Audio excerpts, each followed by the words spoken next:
Metabolic syndrome ಅಂದರೆ diabetes ಆಯಿತು ಅಥವಾ ರಕ್ತದ ಒತ್ತಡ ಹೆಚ್ಚಾಗೋದು ಅಂದರೆ ಹೈಪರ್ ಟೆನ್ಷನ್ ಅಂತ ಹೇಳ್ತೀವಿ ಅದಾಯಿತು, ಮತ್ತು ಕೊಲೆಸ್ಟ್ರಾಲ್ ಬ್ಲಡ್ಡಲ್ಲಿ ಹೆಚ್ಚಾಗೋದು.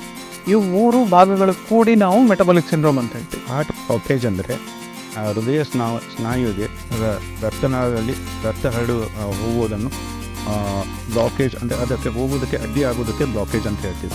ಮಧುಮೇಹ ಚಿಕಿತ್ಸೆಯಲ್ಲಿ 3 ಭಾಗಗಳಿರುತ್ತದೆ. ಒಂದು ಆಹಾರ ಪದ್ಧತಿ, 2ನೇದು ವ್ಯಾಯಾಮ ಅಥವಾ ಎಕ್ಸಸೈಸ್, 3ನೇದು ಔಷಧಿದ್ದು.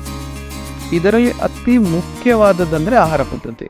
ಹೃದಯ ಸ್ತಂಭನ ಅಂದರೆ ಕಾರ್ಡಿಯಾಕ್ ಅರೆಸ್ಟ್, ಹಾಗೂ ಹೃದಯಾಘಾತ ಅಂದರೆ ಹಾರ್ಟ್ ಅಟ್ಯಾಕ್.